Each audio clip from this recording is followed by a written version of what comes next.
racing and the racetrack is my happy place. I can compare myself to Peter Pan.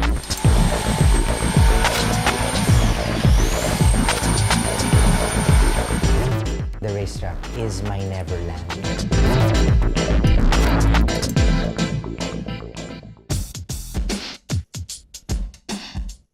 2011 nang magdesisyon ang aktor na si Jo Marie Iliana na manirahan sa bahay na ito sa Parañaque kasama ang kanyang ina na si Vicky at kapatid na si Polly. 900 square meters ang naturang bahay at merong itong dalawang palapag.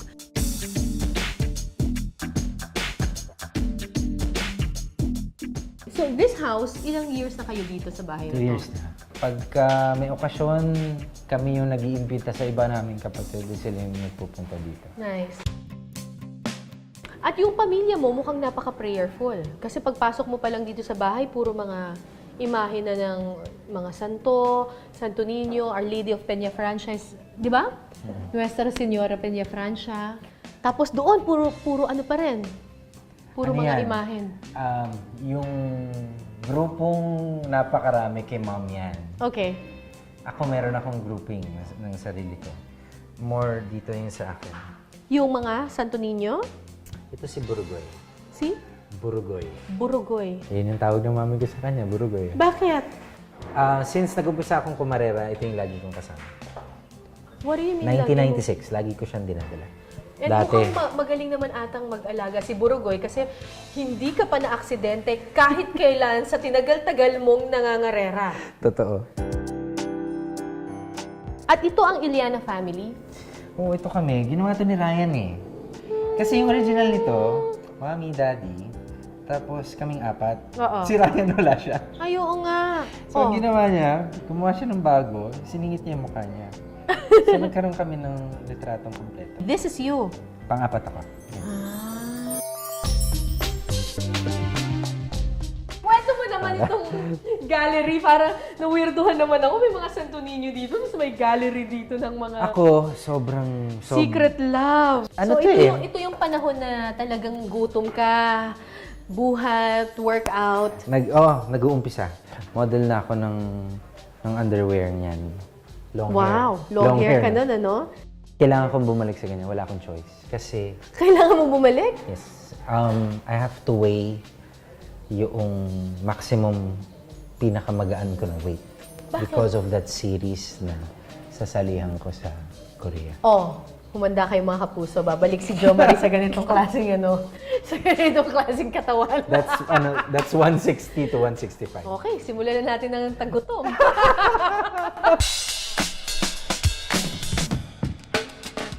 Hindi raw pinangarap ni Jo Marie na maging isang artista. Katunayan, masyado raw siyang mahiyain at may ibang karera na gustong tahakin. Kapag sinabing Jo Marie Iliana, ako ang naaalala ko ay Guapings. Kayo ang original na Guapings. Kayo yung crush ng bayan ng mga kabataan. But did you ever see yourself as Guaping when you were growing up? Guaping was a term from my generation. But growing up, I was just a brother of an artista and anak ng isang mistisong pamilya. Ganun lang. Yung artista, ang layo. Nung kabataan ko, ang gusto ko, ang hilig ko ay mga sasakyan. Talaga? Kotse. Yung pag-aartista, nababaduyan ako. Ako yung napagkakamalang suplado dahil hindi umiimi. Pero Correct. ang totoo, tahimik lang ako kasi mahihain ako. Maganda ba? Wala akong alam sa damit ng babae. Pero bago pa man siya sumikat bilang miyembro ng Guapings, una siyang nakilala sa pelikulang pinagtambalan ni na Richard Gomez at Don Zulueta, ang Hihintayin Kita sa Langit noong 1991. Hinakap mo ba itong uhugi na to? Tinapos mo ba yung pag-aaral mo? Hindi eh. Hindi, bakit? Hindi na kaya ng oras ko. So, nag-uusap kami ng manager ko. So, paano to? Yan lang ang choice mo. Yung mag-aral ka or magtatrabaho ka na. So grab the opportunity. Yung tatay ko ay sundalo na, doktor pa. Parang 100% serbisyo lang, di ba? Nagkasakit pa. So, sige na, magtrabaho ka na, tulungan mo yung kuya mo, tulungan mo si Anjo. And yun yung nangyari sa amin. Dahil malayo yung agwat namin, medyo disciplinarian ako sa kanila. Huwag mong gagawin to, huwag mong gagawin yan. Tapos ganito ka lang, ganyan ka lang. Nasundan naman lahat kasi kung hindi, siguro hindi naman siya magtatagal sa showbiz. Hindi naman siya naging masunurin. In a scale from 1 to 10, pare, nakalagay doon kung gaano kagaling humalik yung lalaki. Matapos ang pagganap sa ilang teeny bopper roles, Biglang sumakit yun sa ma'am. ginulat ni Jo Marie ang lahat nang sumabak siya sa pagpapasexy. Dati nag-try kang magpa-sexy. Hindi lang try. Nag-excel ako doon.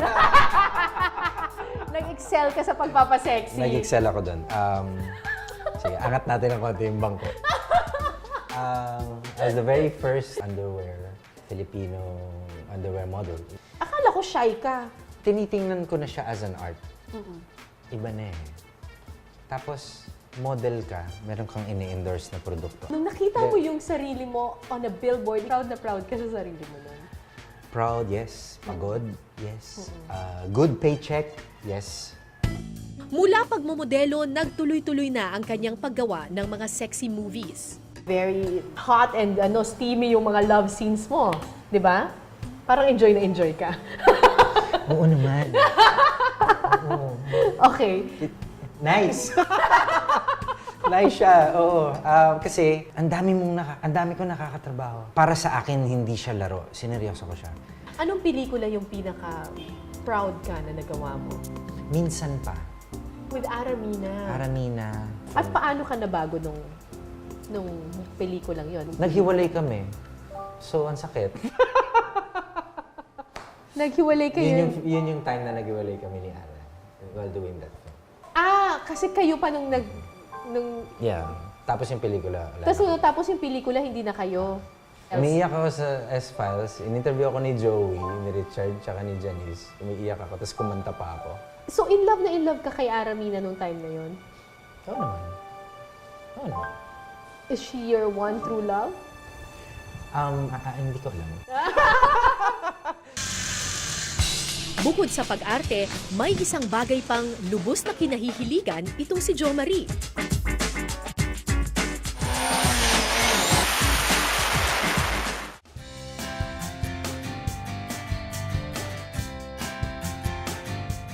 May trophy area sa bahay ni Jo Marie Iliana. Isa sa mga ipinagmamalaki niya ay ang kanyang unang award sa racing na nakuha niya noong 1996. Para sa anong pelikula to? Best Festival Actor. MMFF, Metro Manila Film 1996. Festival. Ano naman ito? Gawa ito ng aking anak. Nice. Mga siguro 7 years old siya noon o mga 8. Kinupit niya sa magazine. Kinupit niya sa magazine kasi feature itong coaching ito. And hindi ko binibenta itong coaching to dahil it reminds me of that era when I was still racing. Sa labas, ipinakita naman sa amin ni Jo Marie ang swimming pool. Yung swimming pool sa bahay ninyo, idea ng mom mo? Oo, gusto niya yan. Dahil? Gusto niya may pool eh. First time namin mag-pool. Dati ayaw niya. May mga horror stories na mga nalulunod, ganyan. Eh, mababaw lang naman to. Ang garahe dito medyo maluwag, okay lang.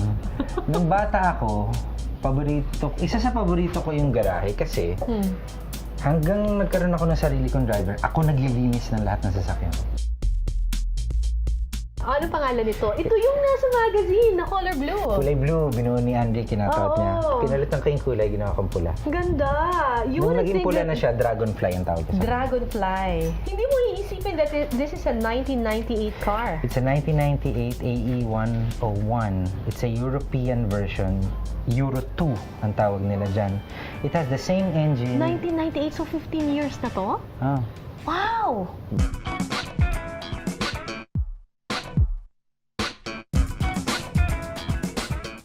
This is my seat. It is a bucket seat.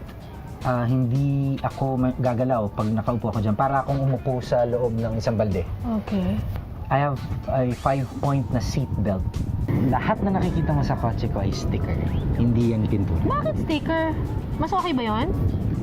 Ididikit mo lang.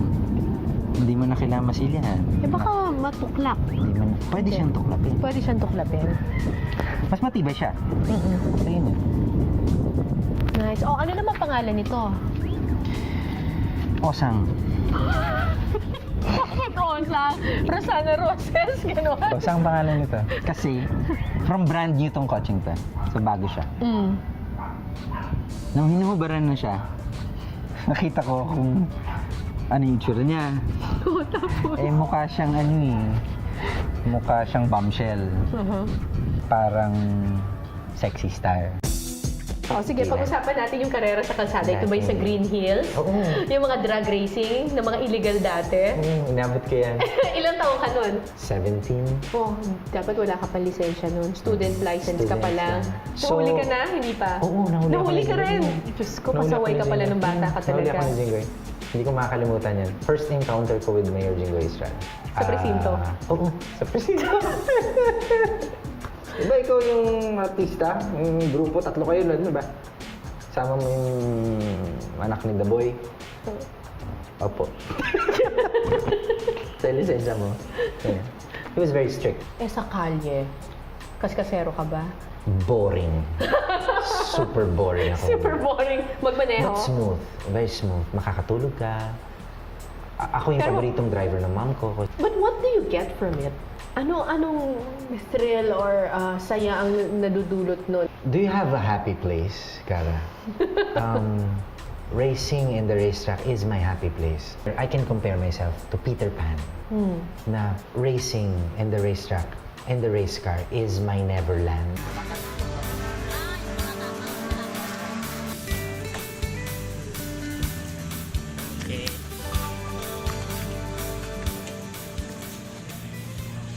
Pangit ang buhok mo, anak. Sa sobrang pagkahilig ni Jo Marie sa racing, maging ang kanilang anak ni Aiko Melendez na si Andre ay nakiangkas na rin sa sport na ito. Pero hindi ka ba natatakot kasi delikado yung racing cars? Natatakot ako. Siyempre, andun yung thoughts na negative. What are you like as a father? Ako yung... Ano ka ba? Cool dad or stricto katulad ng dad mo? Ito yung mga bawal, ito yung mga dapat gawin. Meron akong strictong side. Meron akong disciplinarian na side. But I'm cool. I'm a really cool dad. Yeah. Gusto niya ba magkabalikan kayo? Ng nanay niya? Of course. Siguro tuwing Pasko yun yung Wish niya. wish nila, di ba? Siyempre, hindi mo naman maalis sa bata. Kumusta na yung relationship niyo ng ex-wife mo? Okay kami. Single siya, single ako. Oh, magbabalikan? Masalimuot. Mahirap yun. Mahirap yan. Kung ganun lang kadali sana, nagawa na, di ba? Or naayos na ng ganun lang kasimple. Pero mahirap eh. But right now, you're okay. Yeah, I'm okay. Wala nang ibang makakakilala sa akin, mas nakakakilala sa akin, kundi siya. Si Aiko. Mas lalo na ako sa kanya. So, merong support system. I will always look at them as family. Ganun. Family and priority. Si dad ko, very maluwang in a way na masikip din. Ang gusto ko talaga maging parang super photocopy na. Lahat ng gusto niya, halos gusto ko rin lahat eh. Yun nga, parang pagkakarera, sobrang gusto ko din yun. Gusto ko rin siyempre magkabalikan sila. Pero yung pagiging good lang yung relationship nila as friends, yung super close friends lang, okay na din ako doon. Sa ngayon, hindi lang sa racetrack nagtatapos ang kanyang mga plano. May bago raw siyang gustong pasuking mundo. Nitong huling linggo ng Hulyo lamang sumali si Jo Marie sa second leg ng 2014 Philippine Grand Touring Car Championships na ginanap sa Batangas Racing Circuit.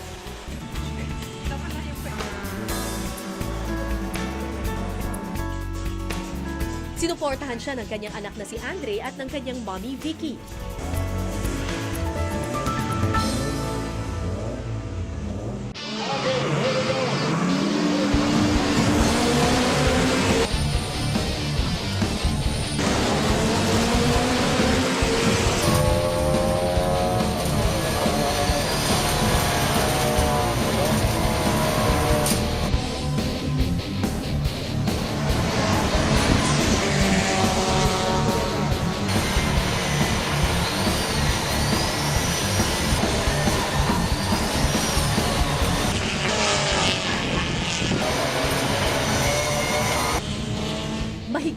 labanan.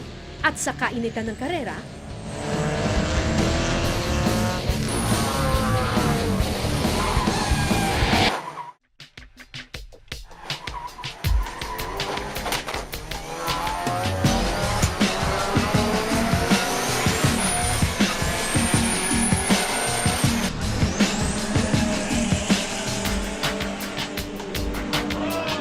nabangga man at nasira ang kotse, nanalo pa rin si Jo Marie ng second runner-up sa leg na ito. Kabado naman ako, oo. Sabay dasal. Sa Panginoon pa rin ang kapit ko na walang may mangyari sa kanya. Kaya nang dala ko yung paborito niyan, Santo Niño, inilayo siya sa banggaan. Nakita naman natin, na-experience natin yung sasakyan niya, hindi na napinsala. Bukod sa pag-aartista at pagbalik sa pangangarera, gusto raw ni Jo Marie na muling mag-aral bilang paghahanda sa bagong mundong kanyang tatahakin, ang politika. Anong balak mong kunin? Yung public governance, Okay. National Defense na college, na degree, gusto ko yun. Tapos, konting law. Law! Konting law. Pag ako nagretiro, ang gusto ko yung retirement ko, nagsaserve na lang. Hindi ka ba natatakot na pag pumasok ka sa politika, ang sasabihin lang ng mga tao ay, artista na naman? Wala namang alam yan kundi pag-aartista lang. Bakit papasok pa sa politika? Para sa akin, yung politika, ano yan public perception, hindi ba? Alright. So, sa akin, hindi man ako pala rin, at least sinubukan ko. Siguro as a final question, ano ang sikreto at anong ma-advise mo to other young actors na gustong magkaroon ng staying power na kahit tumanda na sila or mag-iba na yung katawan nila or mag-iba na yung mukha nila ay nandiyan pa rin at napapakinabangan pa rin ng industriya? Ang natutunan ko sa industriya ito naman, ang pinakamahalaga yung tiwala at pakikisama. Sa isang sikat na artista who made it big, hindi yan yung totoo mong buhay. Pag-uwi mo sa bahay, Dapat may iba ka pa rin. hanapin mo yung totoong ikaw. Yung totoong pagkatao mo, sa'yo yun. It's yours. Nobody can take it away from you. Okay. And with that, maraming salamat. You've reinvented yourself really well. Stay safe, drive safe. Salamat sa inyo. Salamat sa inyo. Thank you.